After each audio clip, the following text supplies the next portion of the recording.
is Terry Bradshaw, quarterback, Pittsburgh Steelers. It's 7:15. There's a new home run champion of all time, and it's Henry Aaron. This is baseball, Major League Baseball. And this is ABC's Monday Night Baseball, live from Fenway Park in Boston, Massachusetts. Looking. He's under the gun. He's tied. He throws. It is.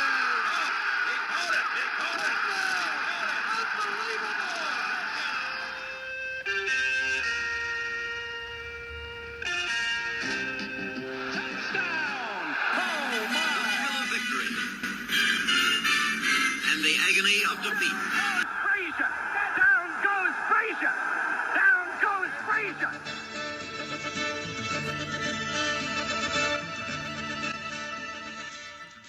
Good morning, good afternoon, good evening to wherever you are. My name is Scott Johnston, and I'm in sunny Pasadena, California with my two other hosts, Bill Mahoney and Mark Nammy Hoffman. And it's not sunny here, it's cloudy. And you are listening to the Past Our Prime podcast. And today, a true legend is joining us as we look back past the Sports Illustrated cover from June 3rd, 1974, with racing icon Johnny Rutherford looking at us after he took the checkered flag at the Indianapolis 500. I think people should know we book our own guests. Sometimes we have a connection. More often than not, though, it is just blind calling, texting, emailing. Mark's been known to show up at people's houses. Roaming the streets. Going to their mechanic. What's wrong with showing up at someone's house unannounced? Yeah. As long as I have my clothes on. Exactly. The reality of it is the kindness of strangers is what usually comes through and helps us. And that's the case today, Bill, right? And about how you were able to track down Lone Star JR, Johnny Rutherford. Yeah, I mean, these people are older, so maybe they don't have readily available emails or Facebook pages. So basically, I just called the Indy 500 Museum, figuring maybe someone can help me. There's a young lady at the desk. Her name's Tony Meyer. And we got to talking. I explained to her our show, what we do, and why we'd love to have Johnny Rutherford. And she goes, I'll help you out. I'll help you out. You've got a good argument. You seem really honest. And when someone says that, my normal thought is I'll never hear from her again. The next day, I get a call and she goes, you need to call me right now. I call her back. She goes, Johnny Rutherford was just here. I explained to him what you guys are interested in. He gave me his phone number. She goes, I'm going to give it to you, but it's only for a one-time use. It's only for this. And so I talked to Johnny a couple times and was able to work it out. Wait, so she said a one-time use, and now you've called him twice? Yeah. Well, I think it's funny. I thought about that when I did it, because I had called him when I was in Ohio. Then he called. All of a sudden, I'm on the plane, and I get this Johnny Rutherford call, but I'm putting the bags up, and I couldn't take it, so I actually called him 3 times. But I mean, I think he's going to change his number. I know. I think one time meant. Yes. Not to call him up and go, you want to have beers if I come to Texas? I like wingies. Are you getting the stalking claims like the court documents? No. Please, no, he's expecting my call. When I called him today, he goes, hey, Bill, how are you? I said, good. I said, sorry, I'm a little early. I was a minute. Just joking. He's a great guy. And people have to realize, I mean, it's weird enough just to call up strangers, but these are people that we idolized growing up, And even though I was never a big racing guy, I mean, Johnny Rutherford and Mario Andretti and AJ Foyt. I mean, these guys were almost unreal people, So then next thing you know, you're on the phone with them. It's just a little bit disconcerting, I have to put that out of my head. Yeah. Because when I don't, then I become that Chris Farley character. You remember that time? Right. You were like driving 190 miles an hour. And That's this cool. this is different too than, all three of us have been interviewing athletes for the better part of 30 plus years. But that's a specific professional situation. They expect it. We're not calling up Frank Thomas or Paul Konerko. We're not calling them and going, hey, I need to talk to you tomorrow in the locker room. We just walk up to them with a camera. They know us. They see us. They're used to us being there. But it's just a weird situation. So way to go, Billy. Once again, tracking down Johnny, and we look forward to talking to him later in this show. All right, let's move on to the scorecard section. And what a story here. Wait, before you do the scorecard. Oh, did we have an ad from Not Mark? an ad, a letter from the publisher. Oh, from the publisher. Yes, and it's Gotcha. about one of the guys who wrote one of the articles in the magazine, Edwin. I want to make sure I'm pronouncing his great Shrake. His nickname is Bud, and a lot of people call him Bud. And he did this article on why there are no good sports movies being made. But he had a career in kind of film, and he, I believe, wrote this movie which he refers to in here. He was shooting a movie called Kid Blue. Okay, and if the way to describe Kid Blue would be like, we're talking like early 70s here. It's a Western on acid. So it's like a druggy Western. And just the cast members alone should tell you. Dennis Hopper is the lead, you know? Yeah. That right away says it. Warren Oates, Peter Boyle. Polka? Boyle from like Young Frankenstein and from Everyone Loves Raymond. Warren Stuff. Oates played Hulka. Yeah, and in Stripes. Ben Johnson was a cowboy turned actor, stuntman turned actor. But there's also a story where I want to say it was Warren Oates invited Boyle and Johnson over to his place, and they had like these marijuana-laced cookies or something like that. So a lot of drugs probably on there. He's the author of the Acid Western, and he did a bunch of other stuff too as a writer in his Hollywood career. So I just thought that was Acid Western, that's your favorite genre, right, Bill? It is one of my favorites because I'm usually pretty much out there myself. So. Yeah, you know, he wrote it and stuff, and he passed On away. acid? Probably. In the scorecard section, there was a story called Stormy Weather about when rain clouds darken the sky and the heavens began to rumble. A wide open playing field is the last place you want to be. Although the lesson seems always to have been relearned, at least 19 athletically inclined people will not soon forget it. Over the last couple of weeks, they were all struck by lightning. And get this, the first 18 came on May 17th during a Midwest high school lacrosse tournament in Columbus, Ohio. Worthington, a suburb of Columbus, was leading Shadyside Academy from Pittsburgh 6-1 in the opening round when the rains came. Officials said, "Everybody off the field. Let's go, let's go." They were a little bit too late. Good sound effect, though. A lightning hits a goalpost, which then the whole field basically became electrified. And these poor kids, 18 of them, all are electrocuted. Now, luckily, no one was killed. I don't want to say no one was seriously hurt, because if you have volts of electricity going through you, but someone broke their arm. That was yeah, the a biggest, broken arm was about the worst of the injuries. Undaunted, Worthington goes on to win the tournament with what one Ohioan, no doubt looking nervously over his shoulder, said was an electrifying win over a team from Michigan. So, but Bill, this kind of hits a little bit close to home for you. I was just in Ohio this past weekend, last Thursday through Sunday, and Columbus, Ohio. Yes, I'm actually staying in it. My daughter and I are staying in a Hampton Inn. We're going to Worthington the next day, but as we're leaving the hotel to go, boom!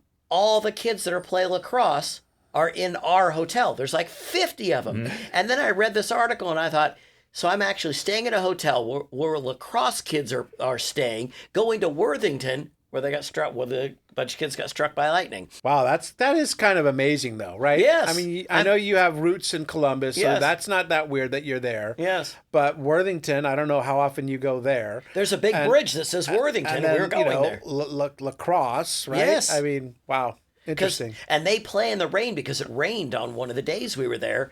And Callie and I were down in the little lobby, and these kids walk in just soaked. So they still play. They stay until they see lightning. They do. Sometimes it's a little late, though, because it could be that first one. Exactly.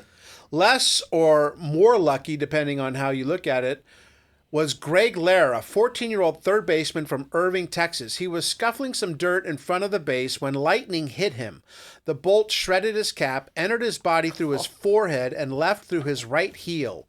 He lay limp for 40 minutes, saved by heart massage and mouth-to-mouth resuscitation. After a short stay in the hospital, Lair's only mementos of the near tragedy were superficial burns on his body, a ruptured eardrum that is expected to heal, I assume it did, and a blackened religious medal, its chain having disintegrated. On the medal were these words, O Mary, conceived without sin, pray for us who have recourse to thee. Amen. See, I'm sorry. No. Whenever I think of someone, I see mouth-to-mouth resuscitation. You know what I think about? Yeah, Newman. He could die. He could. Yeah. With Ramon. Ramon, yes. Sorry. Ramon lived. I need a Seinfeld sound effect. And We so do. did Greg Lair. Mark, you don't remember that episode? No, unlike you, I have not watched all the Seinfeld episodes. 50 times. My daughter got through, I think, 6 seasons. I've seen maybe 20. Oh, my gosh. Wow. Who are you? I've seen every episode 20 times. Exactly. Get out. Nice to make me laugh. Technically perfect. When the news reached Worcester, Mass Polytechnic Institute earlier this month that the school's bowling had won the Eastern Intercollegiates section, the reaction was instant and unanimous. What bowling team?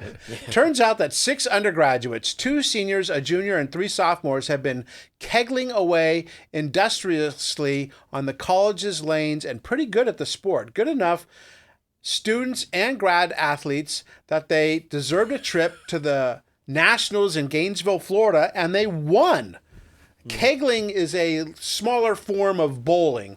And this team won without a national championship, the first in the school's 108 years. So the school didn't even know that they had an official team, and they go and win the title. That's pretty cool.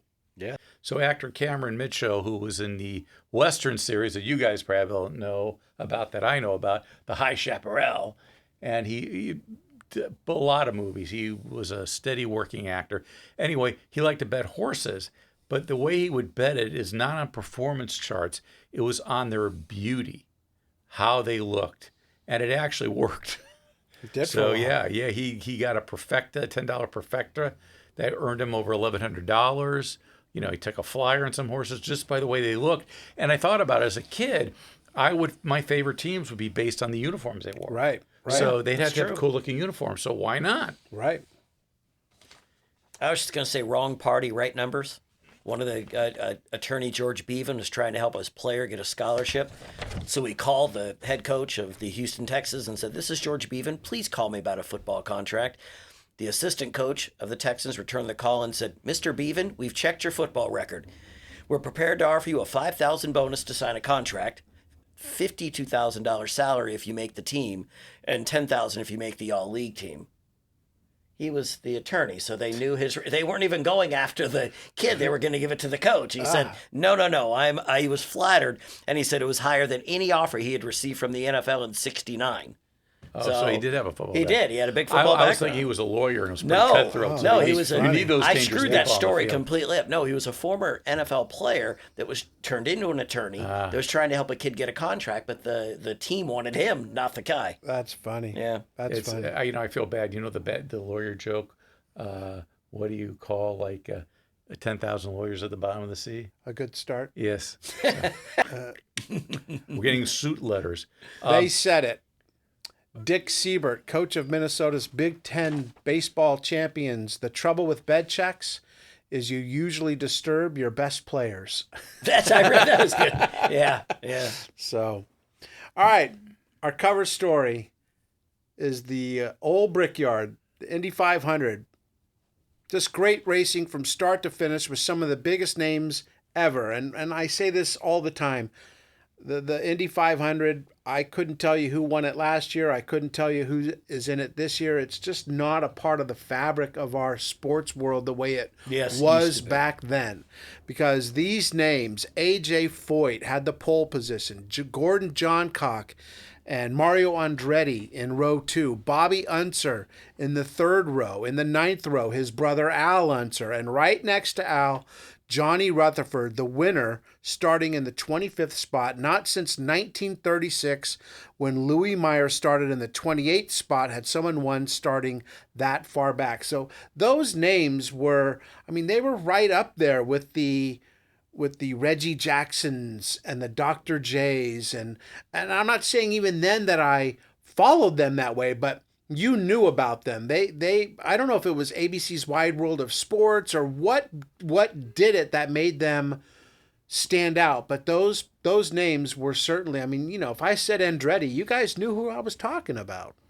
Yeah, they were all household names when I was growing up. Yeah. I didn't follow it, but you knew the names. Right. You I knew. remember ABC would televise it, but what was really interesting about that 74 Indy race, which was the 58th running, they had a saying in Indianapolis, never on Sundays. They never had the race on Sundays. 1974, Wow. The first year they decided to have the race on the Sunday of Memorial Weekend, which was a brilliant idea. And that became the norm. But before then, they had a never on Sunday rule, and this set the trend. So it was always on Saturday? I guess. That's interesting. Wow. But the other thing about Rutherford I found fascinating is, this was his 11th try to win this race, And the year before, I guess it was his best finish, 9th. So, he had been trying for a long time. And he would not only break that kind of streak, but it would lead to 2 more wins at Indy. So this was a big year. Coming from the 25th spot. Right. That is. And he did that quickly. He did. They said like within the first 20 laps, he was, I think, already into second. Yeah. I mean, so I don't know racing well enough, but he posted a 190 mile per hour qualifying run. But that didn't translate to him having a higher position in the starting field. So we'll ask him about that. And they also talked about that before you hit a lot of times guys that are way back, they try to get ahead of guys before they hit the starting line. Yeah. So what they did is they said, if anyone passes people before they hit the actual green starting line, you're going to be penalized. Yeah. And they couldn't do it this time. So actually, Rutherford had to pass all those guys, on the way. Gary Bettenhausen was done after 2 laps. Mario Andretti after 3. So these guys are driving machines that I can remember that's part of racing big time back then. Was these cars would just all of a sudden boop, they're not running anymore. By the time A.J. Foyt and Rutherford made their first pit stops, Rutherford's in second place. The pit stop turned the race in Johnny's favor. His stop took 14 seconds. Right. AJ's took 54. By the time the 3-time Indy winner, he would later win it a record 4th time, Foyt regrouped, and with a quarter of the race left to go, he actually retook the lead from Rutherford, but almost as soon as he did, his engine blew up, and Foyt was done. Another Texan would take the lead, Rutherford, and he would never give it up, taking the checkered flag at the old Brickyard. You know what you mentioned there, Scott? You said that to me is just absolutely amazing. 14 seconds Right. in the pit. I can't get out. Most people can't get out of a Costco in less than Costco gas in 9 minutes, and they're just putting in gas. Right. But 14 seconds, that's probably changing tires and filling up. That is just, I'd love to watch that. Yeah, but you forget the days where you go to a gas station and that people come out and service your car. That's right. Can you imagine having a whole pit crew when you pull into the gas station, do your gas, your windshield, and everything. Well, it's one of those sports that you don't necessarily think of as a team sport, but it certainly is. Yep. It certainly is. Those pit guys right there won the race for Johnny Rutherford. Now, I know I will probably never be able to go, but the Indy and the Daytona and like Kentucky Derby, those are bucket list things to me. Just that, so famous, so historical, and so many great things have happened out there. Yep. And how thrilling is this? Johnny Rutherford, known by many as Lone Star JR, joins us now on the Past Our Prime podcast. Good afternoon, Johnny. Thanks for joining us. Good afternoon. It's a nice day here in Indianapolis, but we're expecting some rain maybe the next couple of days, but just so Sunday's okay for the 500. Right. We just want a sunny Sunday. Hey, Johnny, I know this week is jam-packed for you as you are being honored all week long back at Indy, so I'll get right to it. Let's start, Johnny, with that race in 1974. You have a great qualifying time, over 190 miles per hour, which at the time was unheard of. And yet you start in the 9th row. But I guess you knew you had the car that could make up that kind of ground on A.J. Foyt and the others, didn't you? Oh, yes, for sure. In fact, we had practiced with a speed better than he had been able to produce. So anyway, it was a situation where the new chief steward, Tom Benford, had different rules, than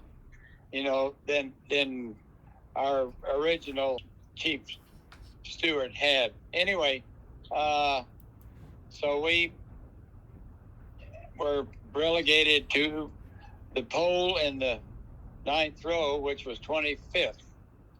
And we just, we figured we'd be in good shape. Well, we lined up and they dropped the green flag. And in 12 laps, I was running 3rd. That's how good my car was. That's how good you were as well, right? It takes a team. One of the things that I'm really realizing, and this race in particular, is that it really takes a team to win the Indy 500. Oh, yes. It's got to be,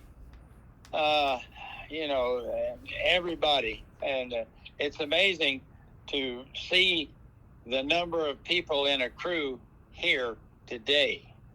There's a garage, 3 garages full of people that work on 3 cars.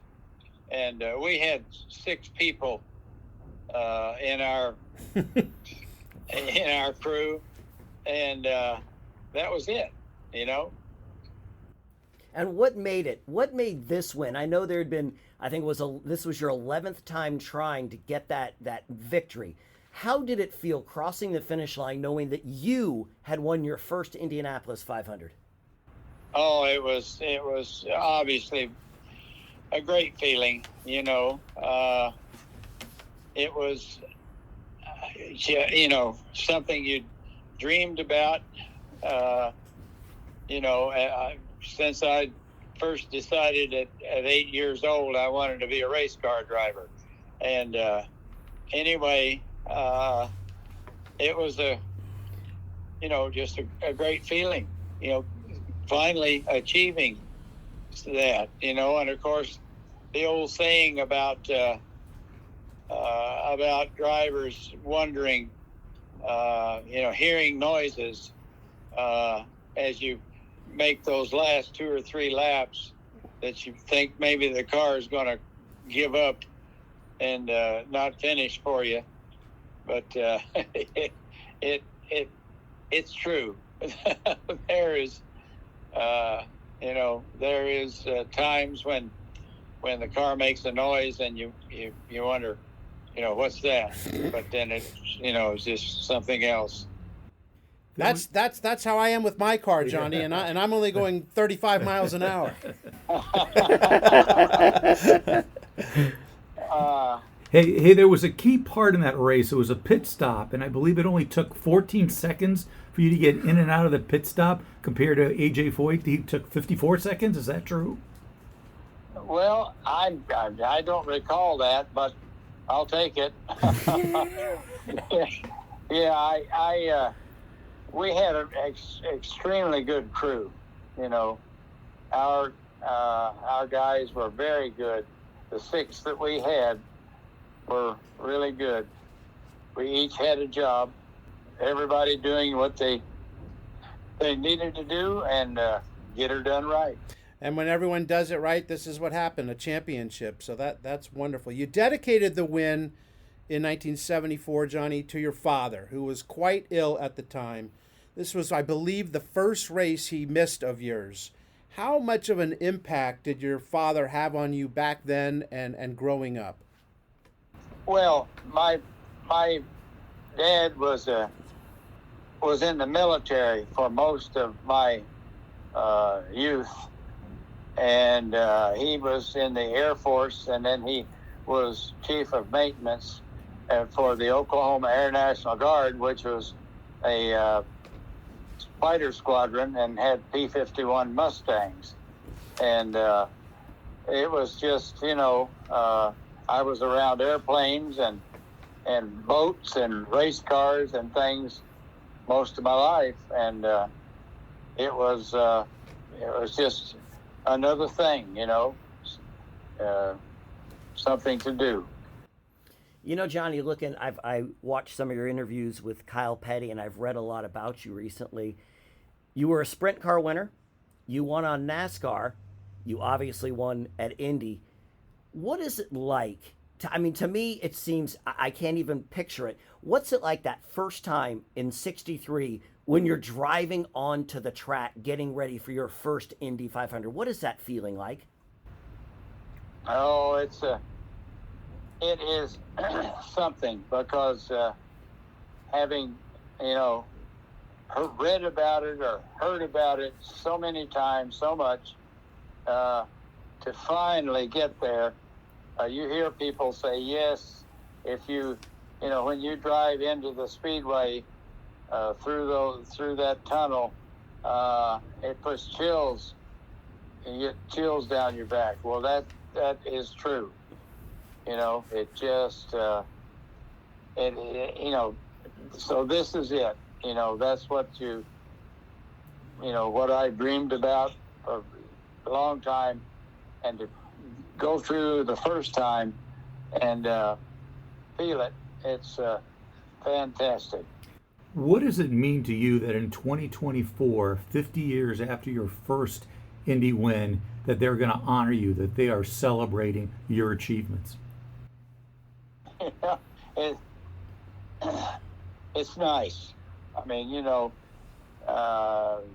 hearing things that I had forgotten about. A lot of different things, and it's good that people remember, or they remember, and spring it on you.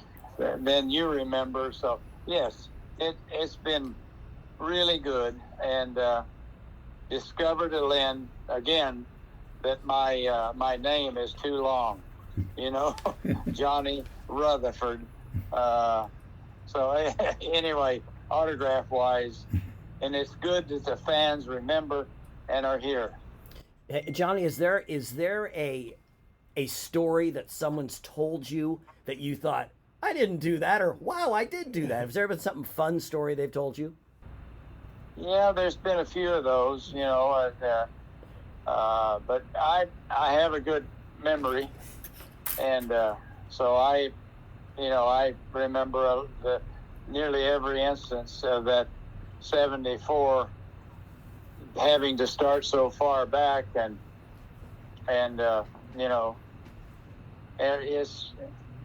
it's just something that is part of your history. This is one you'll probably remember, unfortunately, Johnny, and that's 1964. Your second Indy 500. It was a harrowing Indy 500 for you. Two drivers, Dave McDonald and Eddie Sachs, are killed in a horrible crash, and you drive right past it. Almost you drive right through it. Right through the middle of it. How scary is something like that for you? Well, it's not. You don't have time to get scared or be afraid. If you're afraid, you best not get in one of those things. And so, yes, I've seen a lot of accidents during my time in driving race cars, and it's something that you have to accept, and the old theory that it's not going to happen to me, and so sure enough, I've had some incidents where it was very close, but I was a driver is so taken by being in the race car at the Indianapolis 500, and anyway, it's just something you have to accept and have that old adage, it's not going to happen to me. You know, speaking of scary incidents, in 1966, you did get into that crash that resulted in broken arms, fingers, and it prevented you from racing competitively for a while. At any point, did you think that maybe your career was over before it's really started? Yeah, well, yes. You know, stuff happens. you just, you know, you accept it and move on or do whatever. And I broke both arms and some fingers, and it was just one of those horrendous crashes that you know, you hope that you don't go out of the ballpark like I did. There was a picture of me hanging out of the race car, you know, centrifugal force of the car flipping violently like that. And the picture, I was high in the air going out of the racetrack, and my arms were stretched out, you know, over just as like straight out, you know. And the next morning, my wife got a newspaper, and sports section, had that picture right there, and the writer captioned the picture, "Rutherford waves to the crowd as he leaves the racetrack." I was a little upset about that for a while.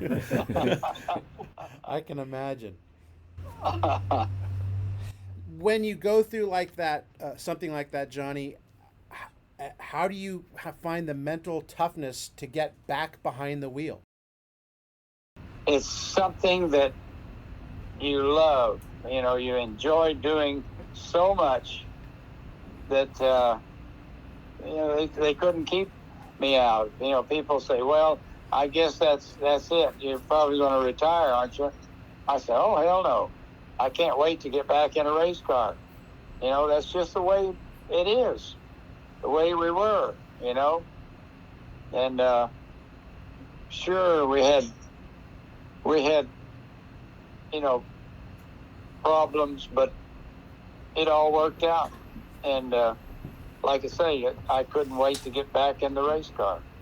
You win the pole in '73, but race is just a nightmare for all concerned. What was supposed to be one of the best days of your racing career did not turn out that way, did it? Now, which one was that? This was 1973. A driver's killed in qualifying, 2 more in the race. There's bad weather. I think some fans got hurt from a fireball. It was just everything that could go wrong did. Gosh, I didn't even know that. That's why it doesn't bother me. That's perfect. That's perfect. Well, then comes 77, was it? 73. 73. The year before you won.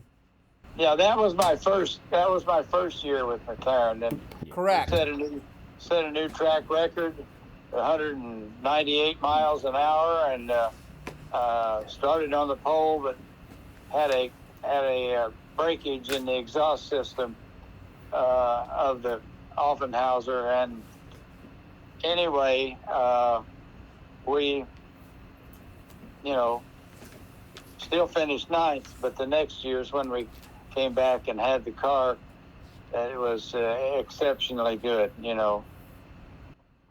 You know, you're talking about 198 miles an hour. That to me is unbelievable. But if you look at the track times just this past weekend, didn't Chase McLaughlin go 234 miles per hour? That Yes. how fast can these cars continue to go, and what's the difference now in speed compared to then? Why can they go so fast now? Well, that is the big question, you know. The officials definitely want to go faster, new track records to excite the fans to come in and watch the cars go that fast. Well, they can still do that, but it's just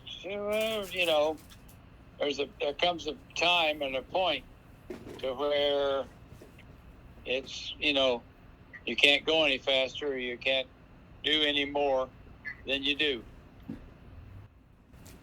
I believe in 1974, there used to be a motto, I believe, at Indy, never on Sunday. And I believe that 74 race, wasn't that the first time they ever raced on a Sunday of Memorial Weekend? That started the whole new tradition that we always accept. The Sunday Memorial Weekend, that's when the Indy 500 is run. I guess so. I never kept track of that. I just was around whenever they lined the cars up and got in mine and went out and raced. I think the fact that the race is on a Sunday and Monday, you still have the holiday weekend, so you can drive home. So it's still the greatest race in the world, the Indianapolis 500. Hey, Johnny, you win in 74. You win again in 76. You win again in 1980. One of 3 drivers to win the race 3 times. Not too bad there, my friend. Can you look back on that and just kind of like pinch yourself and go, it must sometimes not feel real? Well, yes and no. I won it in 74 and finished second in 75, and could have, shoulda, woulda, coulda.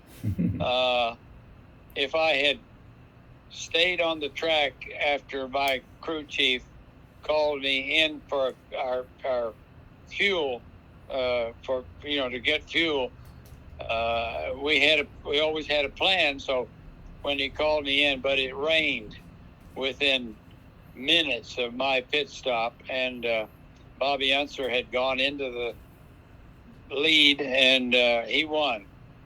And anyway, had I stayed out and won that race, then I had won the rain shortened race in 76.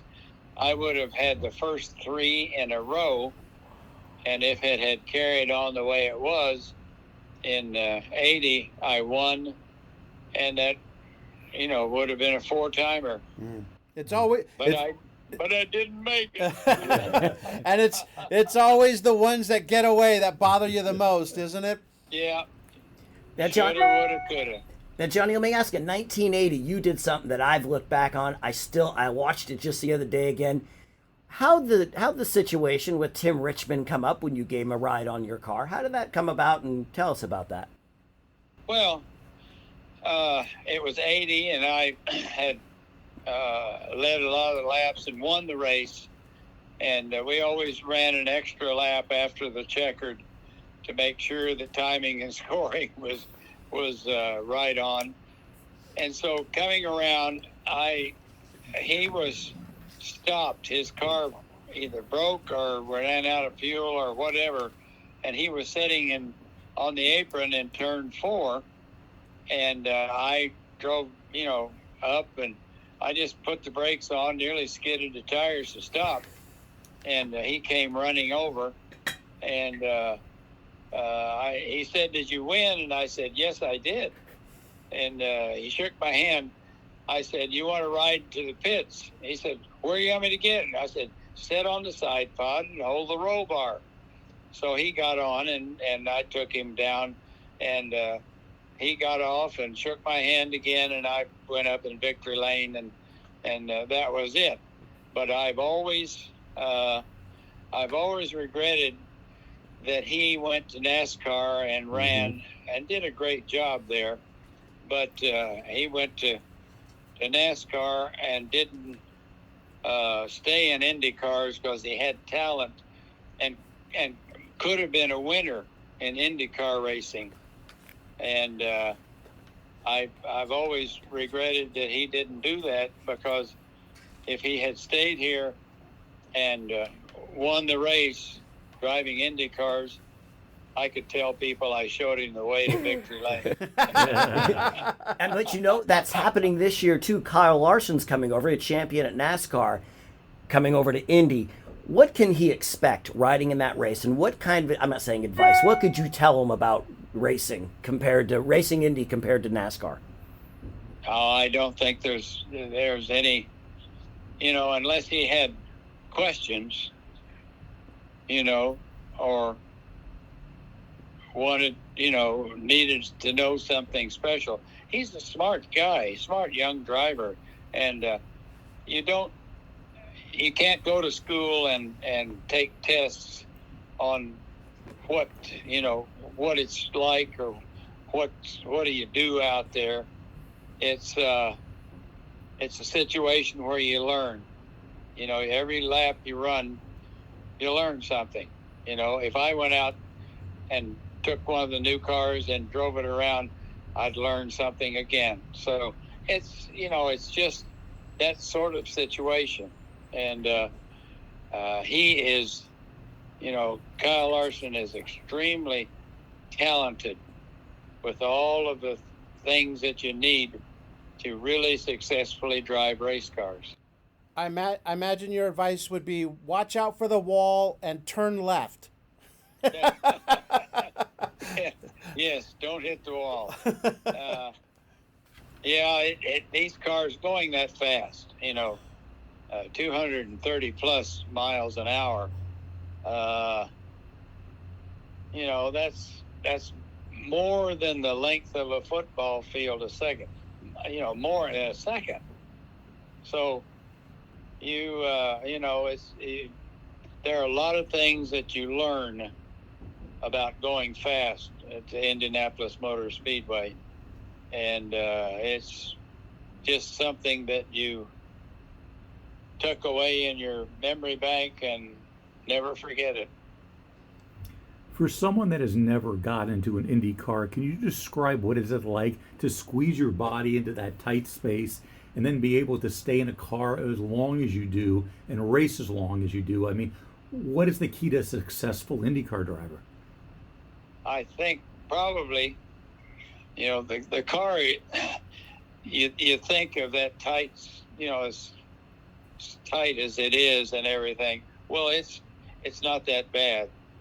It's a form fit. The seat is made to fit your body, and so you're, it's very comfortable. There are no hard spots, because that would drive you crazy and sitting in that thing for 3 hours. And you don't even notice the heat. The heat doesn't, it bothers you, but you don't, it can't distract your thoughts about what you're doing. So it's somebody asked me the other day,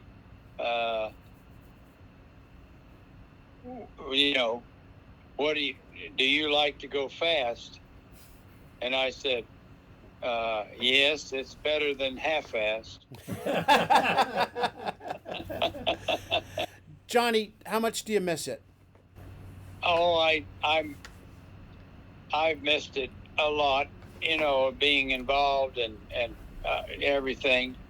It's my time. I've been there, done that. My time has come and gone, and I'm good with it,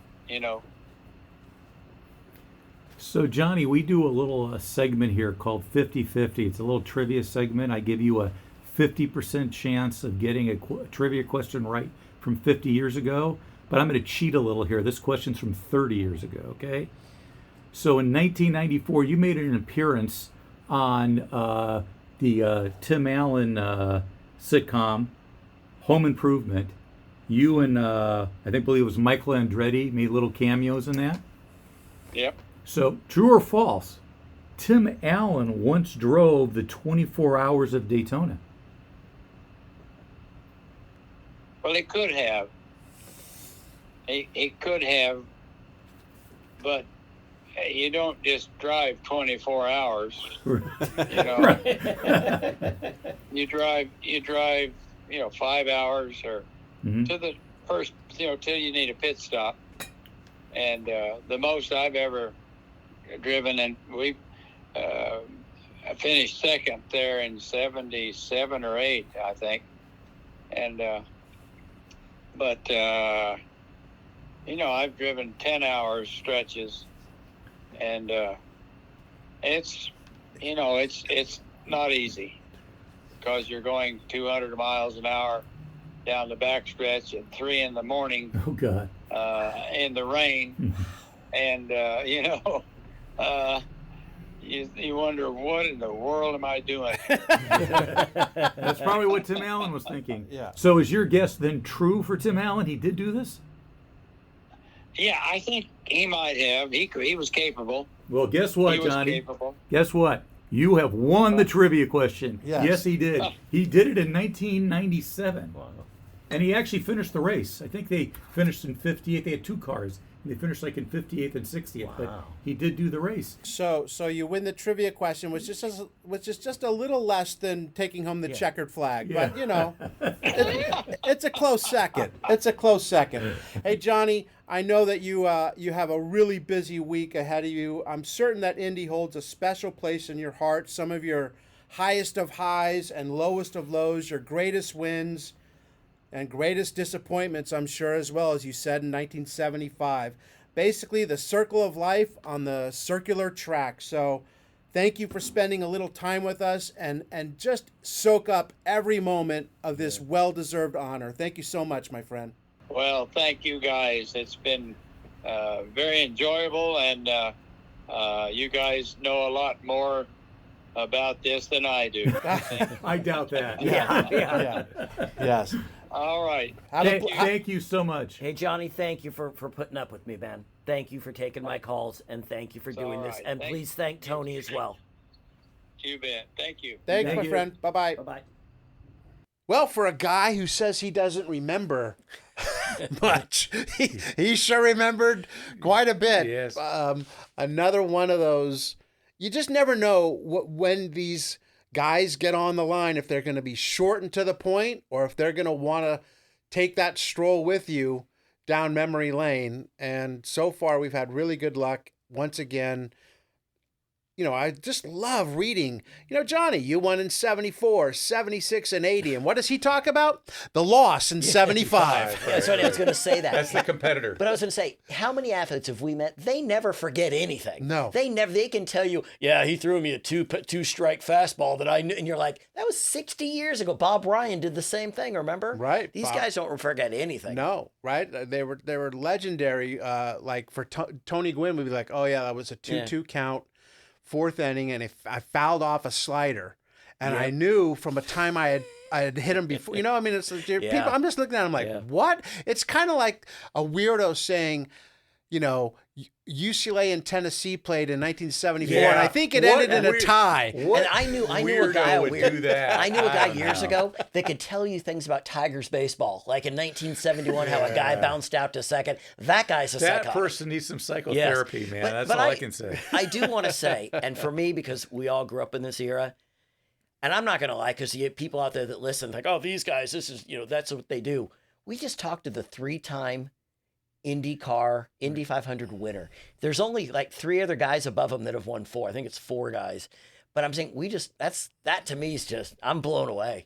And for, the listeners, we taped this interview with Johnny just days before he's going to get honored at, the 50th anniversary of his first Indy 500 win. This was done just days before, but just to hear in his voice the excitement and the honor, half a century is quite a time, and that people still remember Johnny and still cherish him. And there should be a really special Memorial Weekend for him in Indy. They've also, just on that point, Mark, they flew out to his house. I think the head of part of Indy culture, Doug Jones, had flown out. They have like these bronze and gold tickets.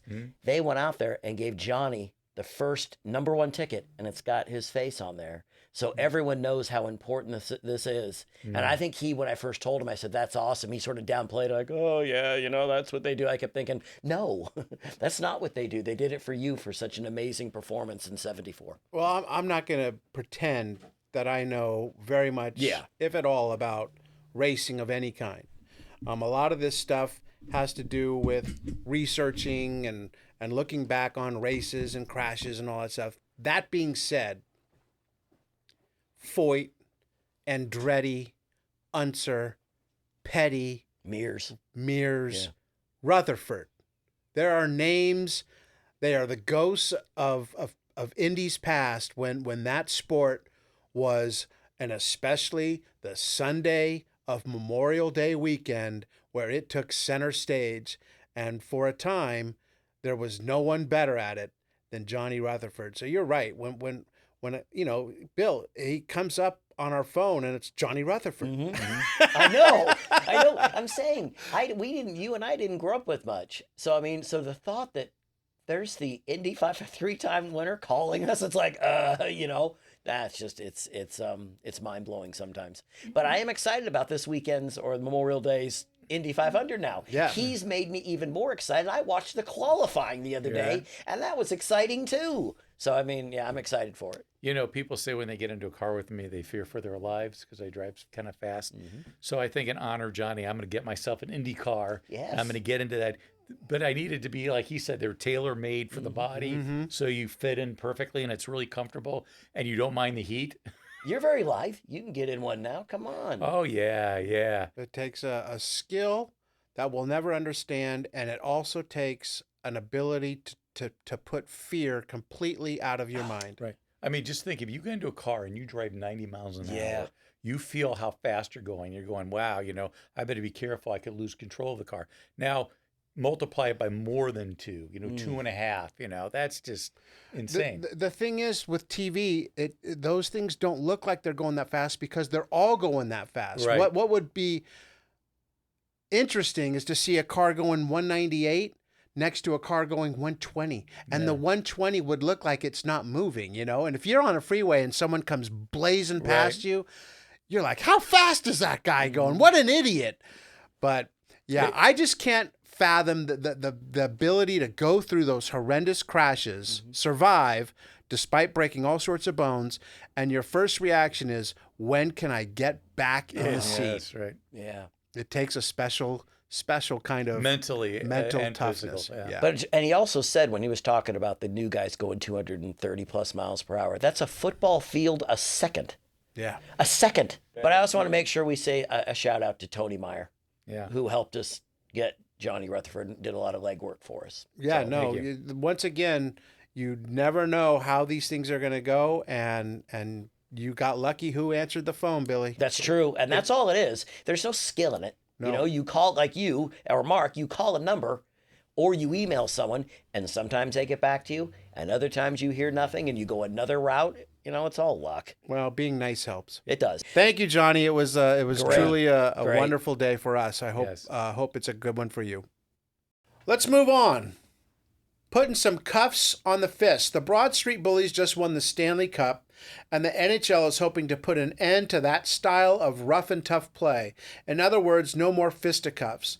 But other teams are already copying their style. Get this, the Penguins were horrible back then. They were 11-26-5, and they were horrible in attendance as well, as you can imagine.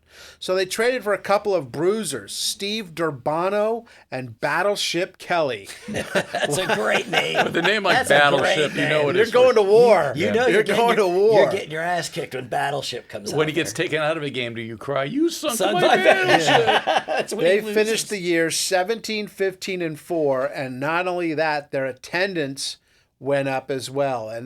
And you had to think that it was something about like, let's go see the Penguins play and let's go see them fight.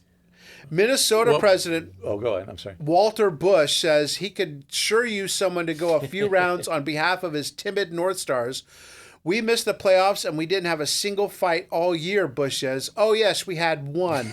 A lady fan hit a guy over the head with her purse. So, yeah, the North Stars weren't taking on Dave Schultz and Hound Dog Helly. But a lot of people going to hockey games who didn't care about hockey, they just want to see the fight. They still do. Yeah, and that's They still do. But it's the only sport I know where they let you fight because they figure it's better to get your aggression out in that short spurt than later on. Yep. And then if it gets too one-sided or whatever, they break it up. But one thing I wanted to mention about the Penguins, the key to the Penguins' success in hockey was when they first came in the league, their colors were blue and white. Mm-hmm. And when you think of Pittsburgh, what do you think of? Black and gold. The Pirates, the Yeah. Steelers, Yeah. black and gold. So at some point they said, you know what? Black and gold, that's a Pittsburgh color. And so the Penguins changed their colors to black and gold. And I think that's a big reason why they got good. Well, I just want to talk this. In 1973-74, 6 teams in the NHL had over 1,000 penalty minutes. In 74-75, 15 teams had over 1,000 penalty minutes. So obviously other teams are copying. This past year, 2 teams had over 800 penalty minutes. Yeah. And what was one of the teams? Flyers. Oh. Same thing. So they're one of the 2 teams. Wow, that's Yeah. funny. Yeah. One thing to remember is that when there are fights now, it's almost always between 2 guys. Yeah. One from each team, and like you said, Mark, the ref will let them duke it out until they get to the ice. But back in the day, it was common for the entire bench to come on the ice. And so, I mean, there were times when they would drop the opening puck and it was go time, you know, and the entire team. I know we're making a mockery of it and slap shot. That's literally what they did. Yeah. But it wasn't that far off at times, and it really got out of hand. It got fans was not oftentimes, but every once in a while, it would get into the stands, and it just became over the top. But you're right, the fans. Love it. They love it. And I don't know if they necessarily love the fighting. They just love the physicalness of it because, you know, fans love big hits in football, and they've outlawed that pretty much now as well. Well, I always remember the Kings and Rangers back in the 80s, and I think this actually got the organist fired. They were playing, the fight was, both benches were out, and the organist was playing Another One Bites the Dust. But I always remember there was a goalie on the Kings named Paul Pagot, and I remember one of the Ranger guys was much bigger than him and just strangling him, and his little head was going back and forth, and I'm thinking, oh my God. But it was just, I mean, everyone was off the bench. Yeah. I mean, everybody. It used to be a free-for-all. Yeah. Still alive and kicking, Ralph Houck. Once Lord of Yankee Stadium, he's now in Detroit. Mark, what do you remember about Ralph Houck? Well, first of all, Mark Cram, the father of our past guest, wrote that article. I saw that, yeah. Well, you know, to be fair, you know, he had a lot of success with the Yankees. When he came to Detroit, it was like at a time when the Tigers were going through a downturn. He started in 74. 74 and 75 were not good years. In 75, they lost 19 games in a row. By the time his career ended as manager of the Tigers in 78, the kids were beginning to come in there, Whitaker and Trammell and Parrish. He had Mark Fidrich for a year. He did, but then Fidrich got hurt. You know, that 76 season with Fidrich was magical, but Fidrich hurt his knee in spring training of 77, then came back, and then looked like the old Fidrich, and then hurt his arm, and then came back. Houck is replacing Billy Martin, and outfielder Jim Northrup is quite happy about the switch. Ralph is just a flat-out better manager than Billy all the way around, says Northrup. He makes it easy for his players to play. He has made the game fun for us again, says Al Kaline. Where has he been for 21 years? So that was Billy Martin in a nutshell. He would come in, he would work his magic, the team would improve, but he would just grate on the players, and that's why he had short stays wherever he went. He's like a supernova. He's like a burst of light. Who could you compare him to now in sports? Is there a coach that comes in? Is that like maybe a Jim Harbaugh come in? You sort of rub people the wrong way, but after 4 or 5 years, you've brought the I'd team say up. I don't know if Doc that's Rivers, but Doc always. But Doc doesn't rub people the wrong way. But he doesn't have success. He gets into. I'm just saying a guy that comes in can bring you up, but he sort of rubs people, and after a number of years, you're like, gotta get this guy out of here. All of them are older guys. Yeah, Earl you're right. Weaver. Yeah, you're right. I don't think Ozzie Guillen. Maybe. Yeah, Ozzie might have been, because he was so might straight. Be packing, he so was you don't so know. straight with his players. You know. So downtime for the Tigers as an organization under those Houck years. But like you said, Mark, I don't know if he had anything to do with it, but they drafted very well in those years and set the foundation for that 1984 World Championship They had some team. good times in the 80s, yes. Yeah. Gold to Ivory, ashes for Tony. Two of the fastest men on the planet. Ivory Crockett, world record holder in the 100, who ran it in 9 seconds flat. But here's the deal. No one really knew who this guy was. And so he sets a record, and everyone's kind of like, well, I don't know, really? So then they said it was wind aided, and they didn't give him credit for running the world record. Mm-hmm. A shoe representative asked Crockett what he can do for him. Crockett says, you can give me some golf shoes. Yeah, and some football shoes. I think I'm ready for pro football. There's a guy in New Orleans who is smaller than me. He runs between guys' legs. I've always had two dreams, to play football and to sing, and everybody knows I can't sing. So he was quite a character. He was a world record holder. He breaks out fast, taking on Steve Williams, who was the official world record holder, and he beats him. So he was a legit guy, but he was from such a small school that they just didn't really want to give him credit. He's still alive, by the way, and he was born in Tennessee, and his father was a sharecropper. Yeah. And then they moved to Missouri. But yeah, in 74, he ran the fastest 100 dash with a manual time, I guess, of 9 seconds. Yeah, they were saying that also the starter was off. Yeah, if you're just a hair off, that can be a half a second or something. As for the mile, Tony Waldrop had run sub 4 minute miles in 9 straight races, winning all of them. Today wasn't his day. He was really slow. He ran a 4:05 mile and finished fourth. Paul Cummings, a 20-year-old from BYU, won the race. Afterwards, his father said to him, "You were real good, Paul. It was a 5-hour drive here from home, but we just had to see you run. I was hoping you'd finish second, to that other guy." You sure surprised a lot of folks. And Paul grinned, yeah, just like me. Paul ended up being on the 1984 U.S. Olympic team, but tragically he drowned in a fishing accident in 2001. But this goes back to show you, once again, we're talking about the Indy 500 had a big presence in the sports world back then. So did track and field. I only really ever remember track and field as being every 4 years. Yeah. But even then, you knew your Edwin Moseses and your Flo Joes, Carl Lewis, Ben Johnson. They were big names. They were. Usain Bolt's probably the last big track guy that I can remember. I always like that when they talk about, these are amazing athletes, but they always have second jobs. Like the Crockett worked at IBM, and then IBM put a sign out in front that said, "Ivory Crockett works here, and we are proud." Yeah. And then you went back to the Cummings. Cummings told his father he wouldn't be able to compete in the AAU championships in June because of a summer construction job he had in Green River, Utah. It pays $6.25 an hour, and I can't afford not to take it. Right. They weren't making any money here. No. Even though they're in the magazine, you figure, they got it all. No, they were almost doing it for free, it seemed. Speaking of track and field and the Olympics, the Montreal Games were just a couple years away. 1976 Summer Games are coming to Montreal.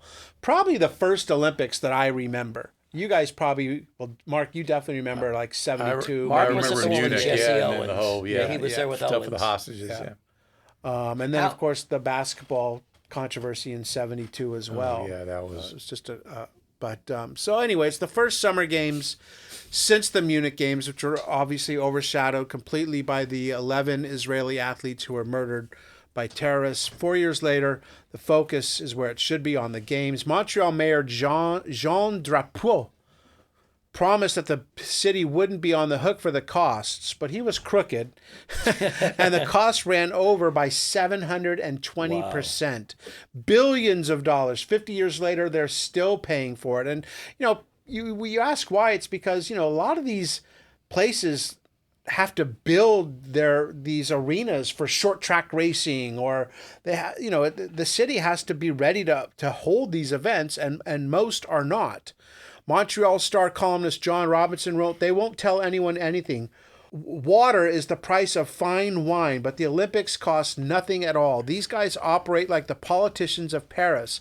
Have some wine, have some conversation, things run themselves. Open another bottle of wine, everyone bring a brick, and there, we've built a stadium." We don't know what the stadium is going to cost, and we don't know what the Olympic Village is going to cost. I don't know why there is such secrecy. If you talk about the real cost of this Olympics, I'd say maybe $1 billion if you counted the subway extensions, but who really knows? 50 years later, they say almost as much as $6 billion is what it cost. Wow. Crazy. All right. Next up, the Flim Flam Man.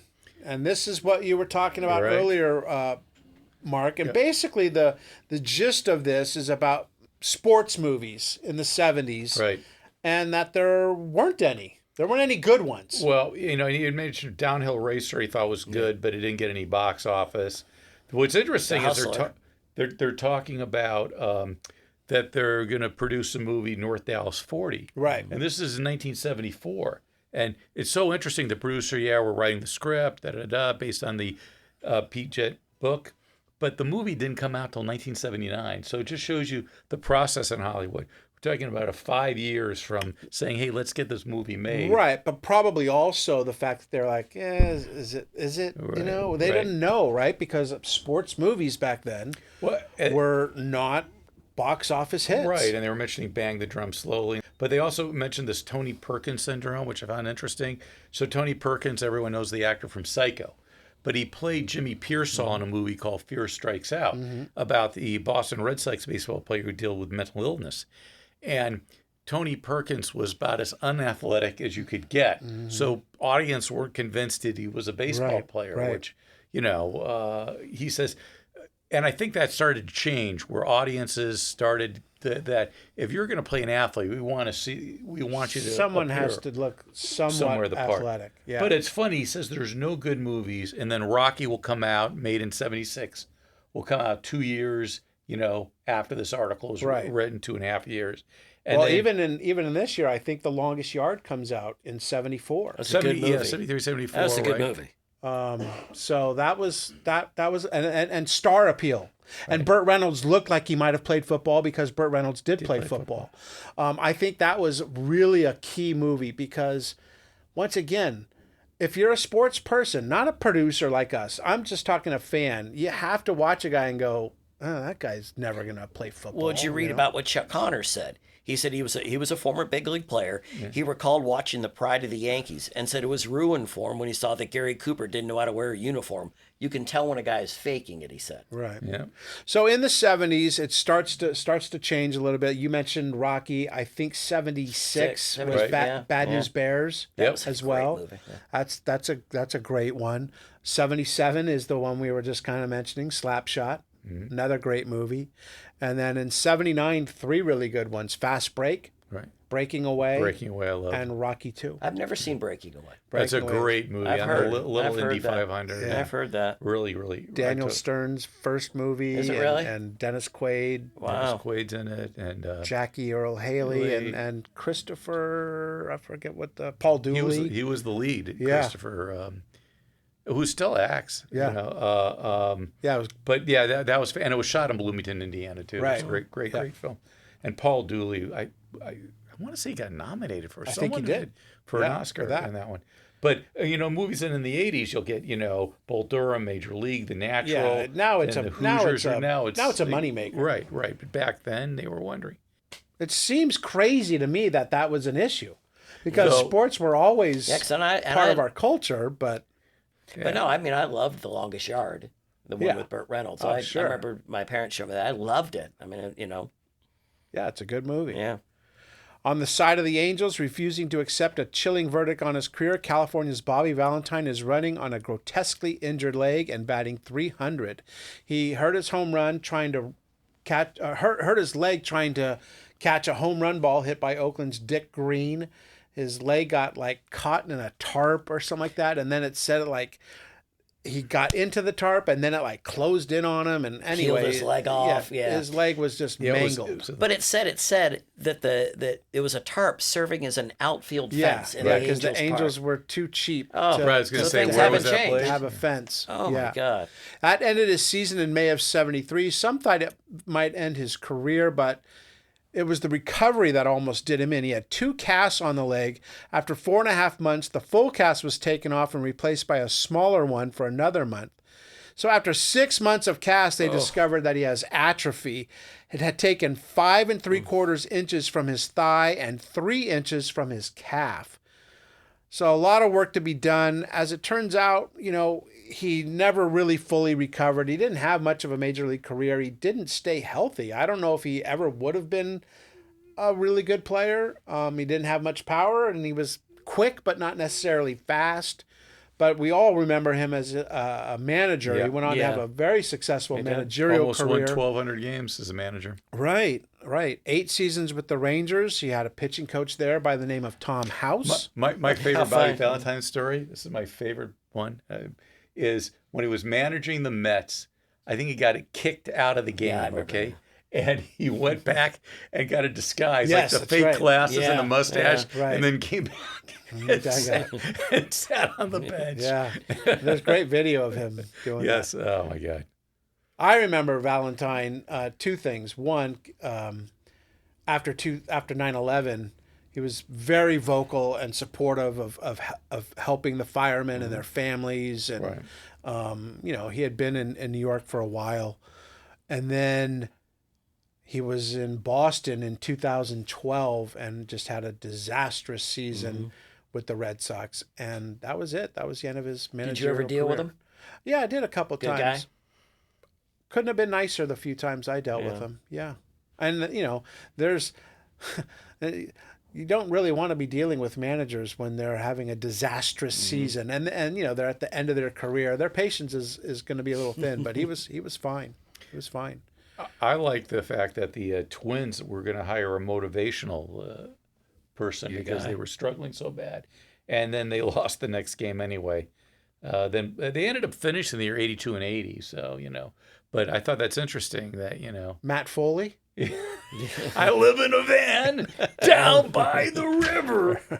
I just want to talk about one baseball thing. Yeah. Because you don't see it too much. It said that, was it the Giants? They said Ron Bryant, which was a 24-game winner the year before, finally got his first victory. And pitching coach Don McMahon, 44, unretired briefly and hurled 2 scoreless innings in relief.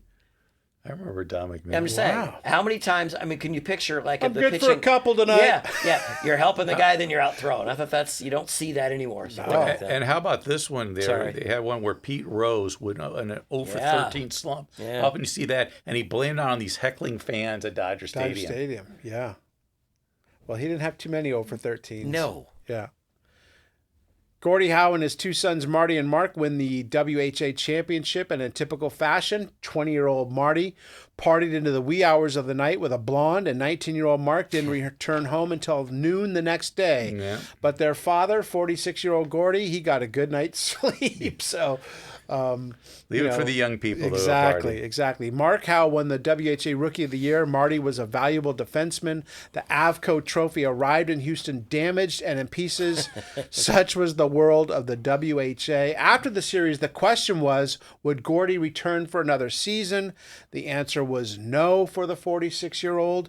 He would return for 5 more seasons, retiring later at the age of 52 after a final season in Hartford.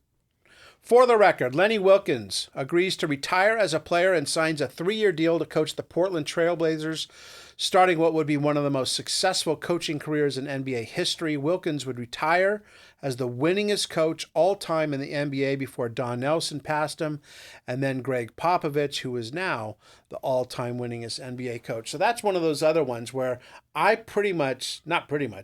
only remember Lenny Wilkens as a coach. Me too. I don't remember him as a player. I remember as a player coach. Wins a title with Seattle with that great Dennis Johnson team in '79, and had a long career as a basketball coach. I'm fascinated by player coaches because it's so neat because you're wearing the uniform, you get in the game, and then you get out, and it's like, do you argue with yourself? Hey, Lenny, you got to come out. Right. No, coach, I want to stay in. Lenny, you need to come out. It's like, could it lead to split personality? Right. I won't foul. Let's do faces in the crowd. Okay, Mark, you want to do your Tiger one? I can just pick it up on a couple. Yeah, things. you pick it up on the rest. Dave Okay. Stegman, which is really funny because his picture, he looks like he's playing for the Angels. He has this big A on his Yeah, he cap. does. Yeah, he And he does. looks Yeah. like he's 25 years old, maybe even 30. But he's actually at the University of Arizona, and he drove in 11 runs for the Wildcats in a 27-6 win over UTEP. The name is so familiar to me because his first 3 years in the big leagues, he spent with the Tigers. Right. So that's where I remember him for. Never really a great player, Nope. but I just remember the name. But Had some great moments, though. Yeah. He did. He had 8 home runs his entire career. Here's the pitchers he hit him off: Mike Flanagan, Ron Guidry twice, Dave Righetti, Scott McGregor, Frank Tanana, Larry Gura twice. All lefties. True there. And I'm He's just a saying, right-handed hitter. but I'm saying, I mean, he has a career 206 batting average. You're not going to say how I was a Hall of Famer, but just to have that you took those guys deep, that's awesome. Yeah, Gura, Righetti. Flanagan Cy Young, Yeah, Guidry but you Cy know what? Young, Righetti Cy Young. Am I right? I don't know. Rookie of the year. Rookie of the year. Frank Tanana was great at a certain point. Larry yeah. Gura was great at a certain point. Yeah. These aren't just No, guys, they're, man. No, they're all very good. This is interesting. Let's see. Pamela Robillard Mackey. Mackey was a 74 graduate. She gained prominence as a member of the school's gymnastics team that won state championships during her junior and senior years. She also won state titles in 4 events. Now, when Pamela Robillard became Mackey, she turned to law in college. She represented then LA Laker basketball star Kobe Bryant in 2003 during a sexual assault that case is in good. Colorado.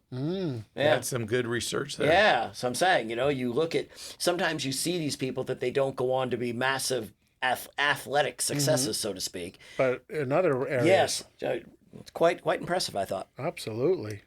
Who knew? Yeah, Anything else? Oh, the letters to the editor. there you go. 19th hole. What do you got? Fontaine Froelich writing, "Sir, as a mediocre volleyball player myself from Pacific Palisades, I was greatly pleased to see your fine article on this quickly growing sport." And then he starts mentioning all these people from the Palisades, The captains of both UCLA and UCSB were from the Palisades. All American players were from there. Chris Marlowe, a bunch of volleyball players coming from the Palisades, which you can understand. So a proud Palasidian, and Steve Kerr, went to Palisades High. I never went to Pali High, but since I lived there, go Dolphins. I got one from Michael Christie from Bristol, Vermont. John Havlicek is a great player who deserves most of the recognition he is receiving. However, the award reads Most Valuable Player. A number of NBA stars could have brought the Celtics the title, but only one man in basketball history, Kareem Abdul-Jabbar, could have brought a mediocre team like the Bucks, who were playing without star guard Lucius Allen, so close to a title. It was an effort beyond any of Russell or Chamberlain, and Abdul-Jabbar deserved the designation Most Valuable Player. They very, very, very rarely give the MVP of a series to the team that loses. Right. It does happen every once in a while. Michael Christie thought it should have gone to the captain. The captain did get it in 85, as Bob Ryan told us when he was with the Lakers. So Now, can you name someone on a losing team who won an MVP? in a series, in like a MVP series, or like in just for a season, like Andre Dawson. It could be a season or in a series. Yeah, Andre Dawson won for the Cubs. How about in a series? That nothing jumps off my. Bill? No idea. Super Bowl. The only Super Bowl MVP from a Cowboys. losing team. Yeah. Chuck Howley of the Dallas Cowboys, Super Bowl 5. One of the worst Super Bowls ever played. Yeah.